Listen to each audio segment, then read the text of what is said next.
A Bíblia está dividida em Antigo e Novo Testamento e não é por mero acaso. Um fator crucial no Velho Testamento que poucos sabem e que é a base de toda a história da humanidade foi a construção do tabernáculo. No vídeo anterior nós refletimos que com a morte e ressurreição de Jesus foi eliminada a lei do sacrifício de animais exercida no tabernáculo e a função de sacerdotes ou qualquer líder religioso como intercessor entre Deus e o homem, inclusive todo o ritual judaico. Agora, nosso único intercessor é Jesus Cristo.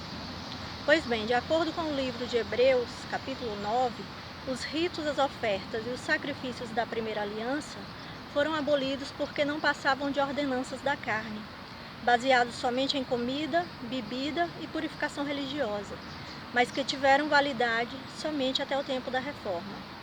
É importante ressaltar que, além do sacrifício de animais, também fazia parte da antiga aliança e dos ensinamentos judaicos as leis acerca dos animais limpos e imundos. A lei judaica especificava quais animais poderíamos comer e quais não deveríamos comer, quais animais poderiam ser sacrificados e quais não deveriam. Apesar de Deus ter dado esta lei para Moisés no Monte Sinai, ela foi anulada, juntamente com todo o ritual judaico. No livro de Marcos, capítulo 7, versículo 19, diz que Deus considerou puro todos os alimentos.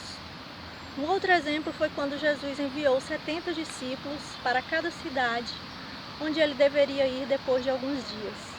Antes da viagem, Jesus fez algumas advertências e uma delas era comer do que fosse oferecido a eles, justamente porque ele sabia que os seus discípulos ainda estavam enraizados nos ensinamentos judaicos. Lendo esse e vários outros textos da Bíblia, nós percebemos claramente que a lei acerca dos animais foi abolida no Novo Testamento. Assim como foi anulada as leis acerca dos altares, dos servos, da lepra, das festas judaicas e outros. E embora as duas tábuas com os 10 mandamentos estivessem na Arca da Aliança, mais especificamente no Santo dos Santos e dentro do tabernáculo, e fizessem parte da antiga aliança, eles não foram abolidos. E uma prova disso é que a Arca da Aliança nunca foi encontrada. Sabe por quê? Porque ela foi recolhida aos céus juntamente com as tábuas que constam os 10 mandamentos, como nós podemos nos certificar no livro de Apocalipse. Portanto, a lei é santa, o mandamento é santo, justo e bom. Deus diz que se depois de termos recebido o conhecimento da verdade e vivermos deliberadamente em pecado, virá juízo para todo aquele que rejeitar a lei de Moisés. Porém, ninguém será justificado diante dele por guardar os mandamentos ou por obras da lei, porque nós somos justificados mediante a fé em Jesus Cristo, independente das obras da lei, para que ninguém se glorie. O apóstolo Paulo, ele escreveu uma carta à igreja de Roma para tratar especificamente sobre esse assunto. Na carta ele pergunta mais ou menos assim: já que a salvação é pela fé, nós podemos anular os mandamentos? E ele mesmo responde: não, de maneira nenhuma.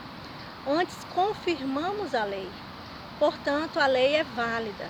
E Paulo continua: podemos permanecer no pecado?